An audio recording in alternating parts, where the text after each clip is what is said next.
So in today's lecture, we are going to cover structural functionalist view on social stratification. So there are two major perspectives on social stratification that we should know. One is structural functionalist and the other is conflict perspective. So in this lecture, we will try to cover structural functionalist view on social stratification. So what does structural functionalist believe? They believe that social stratification is necessary and useful for society. Now, what view they have in context of social stratification? See, we have already covered structural functionalist and conflict perspective in the previous lectures. You can go and check it out there. But यहाँ पर हम specifically किसके view किसको लेकर बात कर रहे हैं, सोशल स्ट्रैटिफिकेशन के व्यू को लेकर बात कर रहे हैं. ठीक है. सो स्ट्रक्चरल फंक्शनलिस्ट का हमेशा से एक मानना है कि कोई भी चीज़ जो है ना वो हमारी सोसाइटी में एक फंक्शन, एक रोल प्ले करती है. वैसे ही ये सोशल स्ट्रैटिफिकेशन के लिए भी यही कह रहा है कि इट इज़ नेसेसरी, ये ज़रूरी है and useful for our society, हमारी सोसाइटी के लिए बहुत ज़रूरी है. Now, what does structural functionalists believe in? They also believe in that society has different roles and positions. We also know कि एक society है उसमें अलग अलग roles हैं, अलग अलग positions हैं, अलग अलग roles to play हैं. ठीक है. And people have different abilities and capacities. Again, it's very true that every person is having a different capacity, is having a different ability to do a certain job. Therefore, society creates a different strata. इसीलिए अलग अलग stratas बन जाते हैं, अलग अलग levels बन जाते हैं. सोसाइटी क्रिएट करती है. ठीक है. अगर आप देखोगे एक कॉबलर है. ठीक है. If there is a cobbler जैसा काम कोई नहीं कर पाता है. जो सफाई उनके काम में होती है. ठीक है. जिस तरीके से वो सीते हैं और वापस इससे एक नई चप्पल में बनाते हैं, या कभी कोई अगर आप एक वीडियोस को देखोगे ना कि किस तरीके से लाइक प्रॉपर एक जूता बनाया जाता है, इट्स सो एक उसमें स्किल का यूज़ हो रहा है. तो हर एक सोसाइटी में जो हर एक फंक्शन है बहुत ज़रूरी है और वो फंक्शन हमारी सोसाइटी की स्टेबिलिटी को कहीं ना कहीं मेंटेन करता है. So these strata help in efficient functioning of society. और ये जब स्टाटास में डिवाइड हो जाते हैं, जैसे एक कॉबलर्स को एक तरफ रख दिया, टीचर्स को एक तरफ रख दिया, एक स्टाटास में डिवाइड कर दिया हमने लोगों को कि यार ये ना लोअर क्लास के हैं, ये मिडिल क्लास के हैं, बिजनेसमैन हाई क्लास के. ये हम सोसाइटी ने खुद ही क्रिएट किया है. ठीक है. Then functionalist believe stratification leads to cooperation. Functionalist का ये मानना भी था कि जो स्ट्रैटिफिकेशन है ये कहीं ना कहीं कॉपरेशन, इंटरडिपेंडेंस और सोशल इंटीग्रेशन को लीड करता है. और इसमें जो मेजर थिंकर्स हैं वो हैं Talcott Parsons, किंगलेस Davis and Wilbert Moore, W.L. Warner. So these are the major thinkers that we are going to cover in this perspective.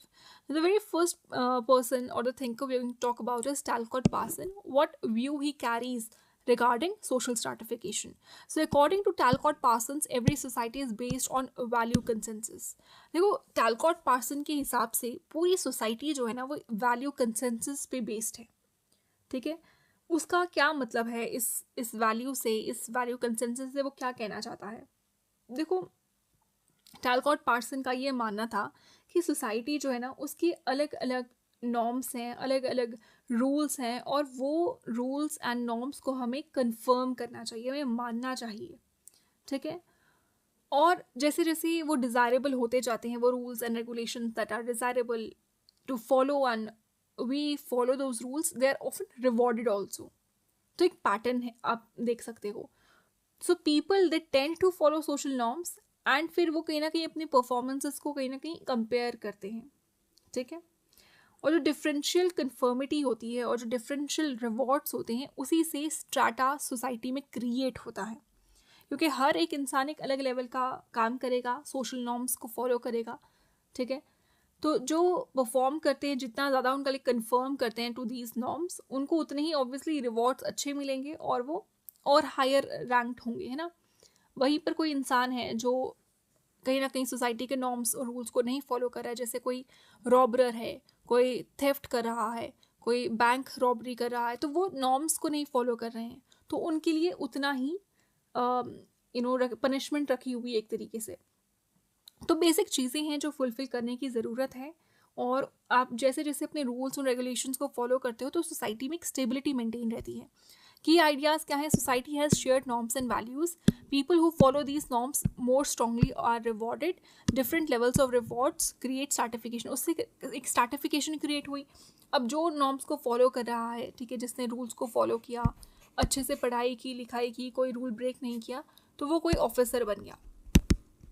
वेराज यहीं पर एक इंसान था जो भटक गया, ठीक है, उसने पहले रॉबरी की, पहले थेफ्ट की, रॉबरी की, फिर बैंक रॉबरी की, और वो आज जेल में है। तो स्ट्रैटिफाई हो गया, डिफरेंट लेयर्स भी क्रिएट हो गए, ठीक है। Then comes processes. प्रोसेसेस में क्या है, नॉर्म्स एंड वैल्यूज को कंफर्म करना, उसका रिवॉर्ड मिलेगा, and then this is how the society will be stratified. Now one of the important points that you should know, people who conform more to social values, जो social values को confirm करते हैं, they get higher status, ठीक है। अब देखो यहाँ पर ऑब्वियसली इसने कंफर्म किया, तो ऑफिसर की वैल्यू होगी सोसाइटी में। स्ट्रैटिफिकेशन रिफ्लेक्ट्स डिफरेंशियल अचीवमेंट, और यही स्ट्रैटिफिकेशन अलग अलग अचीवमेंट हो एक डिफरेंशियल अचीवमेंट को दर्शाती है। इनइक्वालिटी इज कंसिडर्ड लेजिटिमेट, तो ऑब्वियसली यहाँ इनइक्वालिटी देखने को मिलेगी क्योंकि इट फॉलोज सोशल वैल्यूज, ठीक है। तो यहाँ पे जो इनइक्वालिटी देखने को भी मिलेगी और उस इनइक्वालिटी को लेजिटिमेट भी करार कर दिया गया है। कंक्लूजन क्या है, Parsons believe social stratification is inevitable in all societies. Parsons का मानना था कि जो सोशल स्ट्रैटिफिकेशन, आप इसको सोसाइटी से नहीं हटा सकते हो, ये सोसाइटी में अनअवॉइडेबल है, ठीक है। एंड पार्सन ने एक्नॉलेज भी किया है कि इनइक्वालिटी रहेगी सोसाइटी में, लेजिटिमेट भी है, और एक तरीके से एक मेजर भी है डिफरेंशियल अचीवमेंट का, ठीक है। लेकिन इसको क्रिटिसाइज भी किया गया था कि आप कैसे बता सकते हो कौन सी इंपॉर्टेंट, मतलब कौन सी वैल्यूज़ इंपॉर्टेंट हैं, कौन सी नहीं है, वो क्रिटिसाइज़ किया, ठीक है। कि अगेन ये सोसाइटी के ऊपर डिपेंड करता है। अगर करप्ट सोसाइटी है, ठीक है, if the society is itself corrupt, तो वो क्या बताएगी कौन सी वैल्यूज़ इंपॉर्टेंट है हमारे लिए, कौन सी नहीं, ठीक है। अभी जैसे हमारे पास एप्स्टीन फाइल्स आप देख सकते हो, जो न्यूज़ ब्रेकआउट हुई है, इसमें यही लोग हैं जो कहीं ना कहीं लीड कर रहे हैं, और ये लीड करने वाले जो लोग हैं ये जस्टिस की बात करते हैं, इंटरनेशनल लॉ, सोवरेनिटी की बात करते हैं, और ये खुद क्या काम कर रहे हैं, ठीक है। तो ये क्या वैल्यूज़, मतलब ये हम लोग कैसे उन वैल्यूज़ को दर्शा सकते हैं, बता सकते हैं कि कौन सी वैल्यूज़ इंपॉर्टेंट हैं या कौन सी नहीं।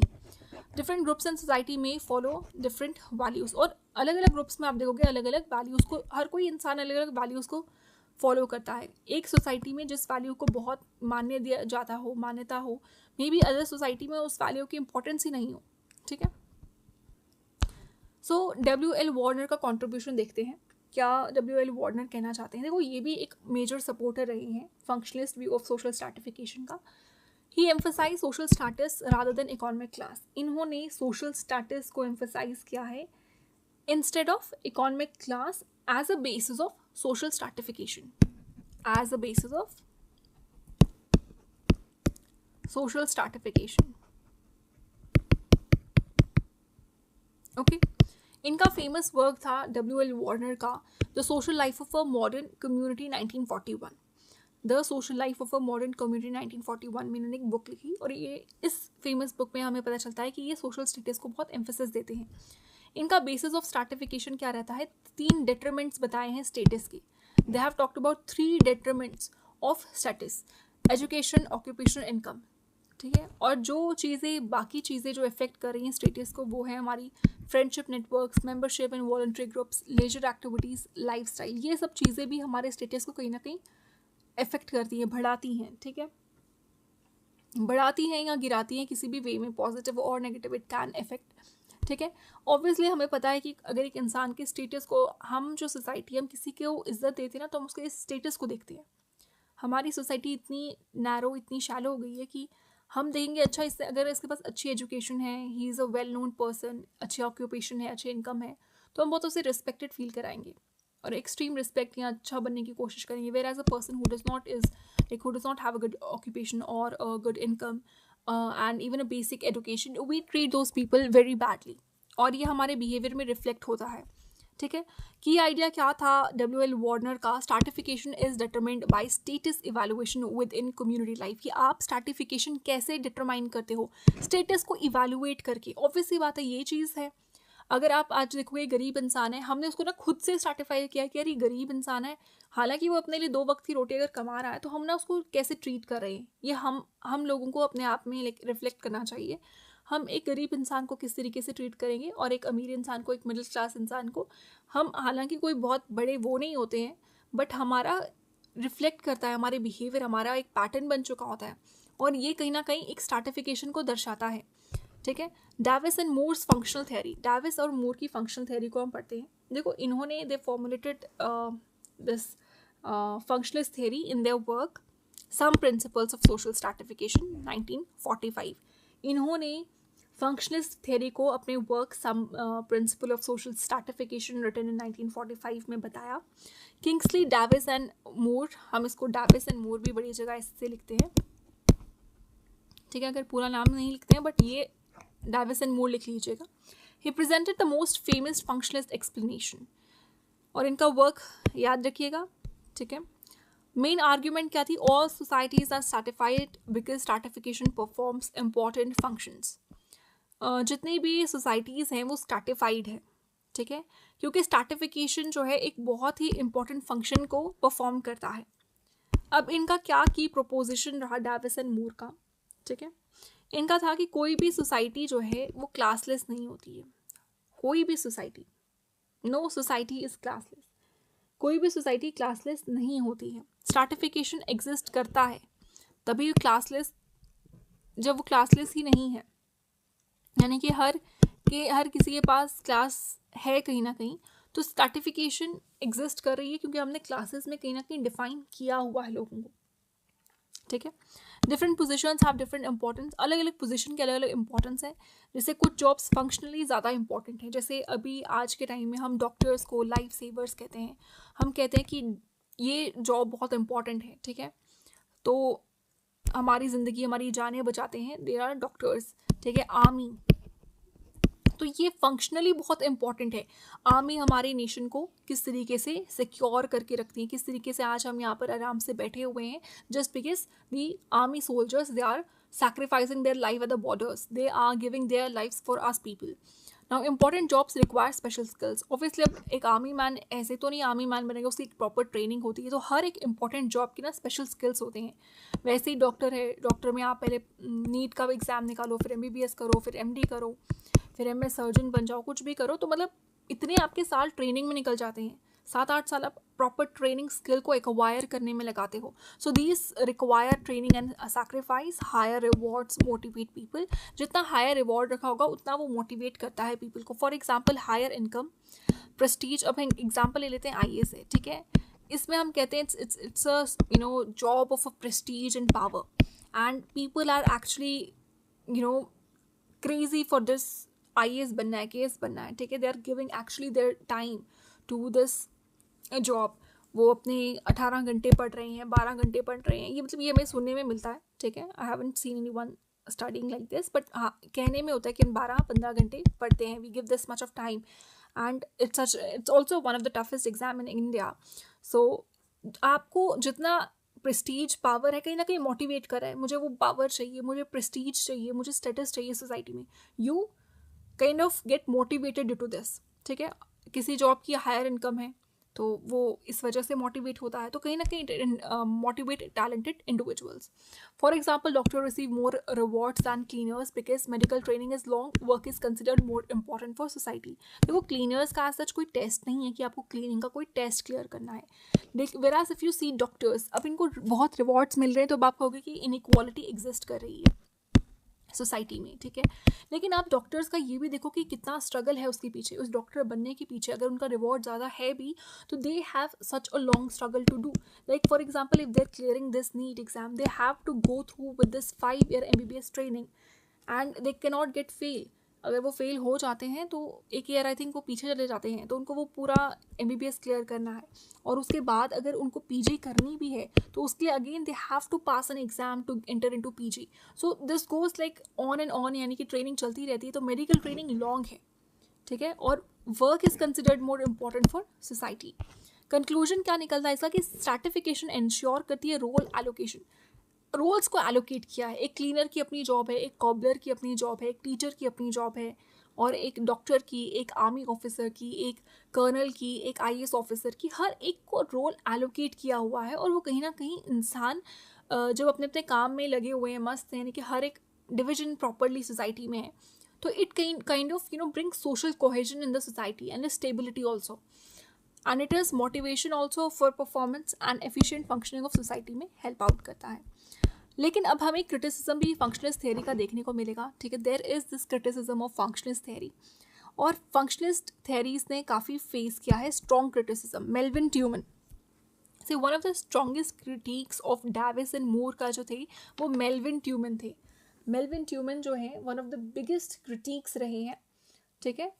और इन्होंने क्या कहा है, ट्यूमन ने डिफाइन किस तरीके से स्ट्रैटिफिकेशन को किया कि it is an arrangement of society into a hierarchy of positions unequal in power, property, social evaluation and psychic gratification. देखो ट्यूमन का मानना है कि ये एक सोसाइटी इस तरीके से अरेंज की है into this hierarchy of positions जहाँ पावर अनइक्वल है, आप सोशली इवैल्यूएट अनइक्वल तरीके से कर रहे हो, ठीक है. So unequal with regard to power, property, social evaluation and psychic gratification. तो उसने चैलेंज किया, ही चैलेंज देम. किसको चैलेंज किया? ये challenge the claim of Davis and Moore और आर्ग्यू किया कि it is not possible to determine the relative functional importance of various social positions in objective manner. क्या क्रिटिसिज्म रहता है कि फंक्शनल इंपॉर्टेंस को आप मेजर ही नहीं कर सकते हो. You can not measure functional importance because it is difficult to objectively decide. आप ऑब्जेक्टिवली डिसाइड ही नहीं कर सकते कि कौन सी जॉब इंपॉर्टेंट है. अभी हम एग्जाम्पल ले रहे हैं क्लीनर्स की, ठीक है. अगर क्लीनर्स नहीं होंगे तो वो जो हॉस्पिटल है वहाँ पर गंद होगी, डर्ट होगी, डस्ट होगी, गार्बेज होगा, ठीक है. कितना गार्बेज निकलता है, वो क्लीनर्स क्लीन करते हैं, ब्रूमिंग वो करते हैं, सब कुछ वो करते हैं. तो उस हॉस्पिटल को क्लीन रखने में जो हम सफाई, जो डॉक्टर से एसोसिएटेड है सफाई केयर, डॉक्टर साफ सफाई रखते हैं, hospitals are known for their cleanliness, वो सारा क्लीन कौन कर रहा है? क्लीनर्स. अगर यही अपना काम छोड़ देंगे और आप इनको अगर इम्पोर्टेंट रोल नहीं समझते हैं तो ये अगर अपना काम छोड़ देंगे तो गंद नहीं पड़ जाएगी पूरे हॉस्पिटल में, गंदा नहीं रहेगा, मक्खियाँ मच्छर पड़ जाएंगे, ठीक है. तो आप ये चीज़ नहीं डिसाइड कर सकते. देखो वैसे तो ये सच है कि हर एक सोसाइटी में हर एक इंसान का रोल बहुत इम्पॉर्टेंट है. अगर आज हमारी सोसाइटी में जिन्हें हम समझते हैं कि यार इसकी नौकरी छोटी है या इसकी नौकरी बड़ी है, लेकिन अगर कोई क्लर्क का जॉब नहीं करेगा तो वो डॉक्यूमेंटेशन का फिर काम कौन करेगा? अगर जो छोटे छोटे क्लर्क्स जो होते हैं, ठीक है.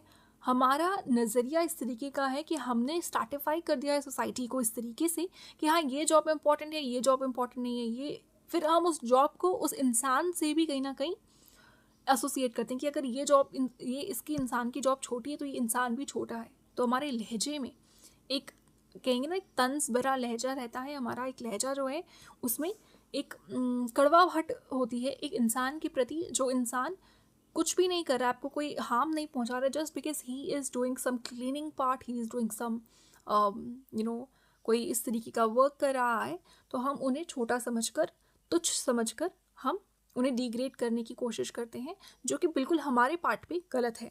तो ये बिल्कुल यहाँ पे सही कहा है. एक तरीके से हम कह सकते हैं कि कौन सी जॉब इम्पॉर्टेंट है ये ऑब्जेक्टिवली डिसाइड करना बहुत मुश्किल है. Stratification obviously limits opportunity. जब आप स्ट्रैटिफाई करने लग जाते हो तो poor people can not access education in high positions, क्योंकि आपने स्ट्रैटिफाई कर लिया. आज आप देखोगे ना बहुत सारे स्कूल्स हैं, प्राइवेट स्कूल्स हैं, वो उनका आप एक देखोगे कि वो फीस तो बहुत ज़्यादा बच्चों से लेते हैं, लेकिन ना रिसेप्शन पे आप जाओगे, मैंने खुद एक्सपीरियंस किया है in one of the school. वहाँ पे एक बच्चा बैठा हुआ था एंड ही वॉज थोड़े से आप कह सकते हो कि उनको मेरे सामने मुझे ऐसा लगा कि he has been denied admission, या फिर इस तरीके से वो टाल रहे थे बात को कि अभी नहीं खुलेगी, अभी ये होगा. पूरा प्रोसेस भी नहीं एक्सप्लेन किया, बट क्योंकि उसको, उस इंसान को, उस बच्चे को और उसके पेरेंट्स को हल्के में लेके कर लिया. क्यों? क्योंकि वो आपकी फिजिकल अपीयरेंस को बहुत देखने लगे हैं. They are started judging you, और कहीं ना कहीं वो आपकी हाई पोजीशंस और फिर एजुकेशन इस वजह से पुअर इंसान अफोर्ड नहीं कर सकता है, फिर भी वो मतलब जाते हैं अफोर्ड करने, मतलब पूरा अपने तरीके से कोशिश करते हैं जो पुअर पीपल होते हैं. तो अगर वो प्राइवेट स्कूल्स में भी जाते हैं तो प्राइवेट स्कूल से उनको आगे क्या रिस्पॉन्स देखने को मिलता है कि वो गरीब बच्चों को किस तरीके से ट्रीट करते हैं, ठीक है. और फिर उसकी वजह से poor people they can not obviously access this education. अगर वो वहाँ पे एडमिशन ही नहीं देंगे, बहुत सारे रीजंस रख देंगे कि यार आप अमीर नहीं हो, आप ये नहीं हो, आप अफोर्ड ही नहीं कर सकते हो. मे बी वो अफोर्ड कर सकते हैं, बट आपने पहले ही उन्हें जज कर लिया. मेंटेन स्टेटस को. Inequality continuous even if it becomes dysfunctional. अगर आप उसको डिसफंक्शनल भी कर दोगे ना तो इनइक्वालिटी फिर भी कॉन्टिन्यू रहेगी. And it kind of creates conflict. Unequal rewards हैं तो वो होस्टिलिटी और डिस्ट्रस्ट को क्रिएट करेगा. हाँ, आपने अनइक्वल रिवॉर्ड्स रखे हैं तो एक होस्टिलिटी और एक डिस्ट्रस्ट रहेगा. कंक्लूजन क्या है? Tumin argued stratification is often dysfunctional rather than functional. ठीक है, ट्यूमन ने कहा कि स्ट्रैटिफिकेशन जो है ये अक्सर डिसफंक्शनल है ना कि फंक्शनल है. हम कह रहे हैं कि फंक्शनल है, सोसाइटी में ज़रूरी है, बल्कि उसने इस चीज़ को डिसफंक्शनल कहलाया है. Then comes second thinker, which is Ralph Dahrendorf. He has also criticized the structural functionalist theory. So he is also one of the important criticizers. Ralph Dahrendorf ने कहा, he criticized functionalism for ignoring power and conflict. कि आपने power और conflict को किस तरीके से ignore किया है. Stratification often results from power relations, not functional necessity. कहीं ना कहीं जो ये स्ट्रैटिफिकेशन रिजल्ट कर रही है ये पावर रिलेशंस की वजह से रिजल्ट कर रही है, फंक्शनल नेसेसिटी की वजह से नहीं कर रही है. मतलब जो फंक्शनलिस्ट है ना वो सारे फंक्शनल एस्पेक्ट्स को बता रहे हैं कि स्ट्रैटिफिकेशन इसलिए क्रिएट हो रहा है सोसाइटी में. लेकिन कहीं ना कहीं आप देखोगे तो पावर रिलेशंस की वजह से स्ट्रैटिफिकेशन हो रही है सोसाइटी में. जिसके पास पावर है वो ऊपर टॉप पर बैठा हुआ है, जिसके पास पावर नहीं है वो बेचारा नीचे एक्सप्लॉइट हो रहा है. तो dominant groups obviously they maintain their privileges and authority. जो डोमिनेंट ग्रुप्स हैं वो अपने क्या कर रहे हैं, अपने प्रिविलेजेस को, अपने अथॉरिटीज़ को मेंटेन करके रख रहे हैं. ठीक है, आप देखोगे कोई functional pre requisite of society की वजह से नहीं है, ये इस वजह से स्ट्रैटिफिकेशन है क्योंकि आप अपने प्रिविलेजेस को, अपनी अथॉरिटी को, जो डोमिनेंट ग्रुप्स हैं स्पेशली, वो किस तरीके से मेंटेन करके रख रहे हैं. ठीक है. Then comes elite recruitment theory. देखो ये हम नितिन सांगवान की बुक से कंसल्ट करके आपके लिए कंटेंट लेकर आते हैं और मैं एक चीज़ कोशिश करती हूँ कि आपको पता चले, कोई ऐसा कॉन्सेप्ट या कोई ऐसा टॉपिक नहीं छूटे. ठीक है. अब एलीट रिक्रूटमेंट थ्योरी जो थी, one of the perspective, alternative perspective की बात की हुई है बुक में, तो मुझे लगा ये भी इम्पॉर्टेंट है आपको बताना. ठीक है, तो ये हमें पता होना चाहिए कि क्या है एलीट रिक्रूटमेंट थ्योरी. सी इसमें क्या होता है, इस थ्योरी में क्या है, जो एलीट है ना they gobble up all the rewards. ठीक है, वो सारे रिवॉर्ड्स ले जाते हैं and they perpetuate the elite rule. जब उन्होंने सारे रिवॉर्ड्स ले लिए, सारे प्रिविलेजेस को अपने हथिया कर रखा है, तो फिर वो ऑब्वियसली अपने एलीट रूल को परपिचुएट करते रहेंगे, यानी कि कंटिन्यू करते रहेंगे. ठीक है, क्या है, पढ़ते हैं एलीट रिक्रूटमेंट थ्योरी के बारे में. It is an alternative theory which argues that elite captures most rewards, they reproduce the dominance. जब उन्होंने सारे रिवॉर्ड्स को कैप्चर कर लिया तो वो अपनी डोमिनेंस बरकरार रखते हैं. ठीक है, वो अपने एलीट रूल को कहीं ना कहीं कंटिन्यू करके रखते हैं. Stratification benefits elite groups rather than society. और जो ये स्ट्रैटिफिकेशन है सोसाइटी में, जो हमें ये स्ट्रैटिफिकेशन सोसाइटी में देखने को मिल रही है, ये कहीं ना कहीं सोसाइटी को किसी भी लेवल पर बेनिफिट नहीं कर रही है, ये एलीट ग्रुप्स को बेनिफिट कर रही है. ठीक है. नाउ एक और बेक एंड बॉड्रिलॉट. ठीक है, maybe my pronunciation would be right enough for this. Baudrillard करके हैं शख्स हैं, इन्होंने भी क्या कहा है, इन दोनों थिंकर्स ने मिलकर कहा कि मॉडर्न सोसाइटी में अगर आप देखोगे इनइक्वालिटी इंडिविजुअलाइज हो गई है. लाइक इनका कहना था कि ये जो फंक्शनल स्ट्रैटिफिकेशन है, it is no longer valid as inequalities are become individualized and no clear strata exist today. आज के टाइम पे कोई भी क्लियर स्टाटा एग्जिस्ट करता है नहीं है, क्योंकि जो इनइक्वालिटीज़ हैं आपने उनको इंडिविजुअलाइज कर दिया है. Traditional clear strata are less visible, और जो पुराने टाइम के जो क्लियर स्टाटास पहले दिखने को मिलते भी थे वो अब नहीं दिखते हैं. ठीक है, ये बेक एंड बॉड्रिलॉट का कॉन्सेप्ट था.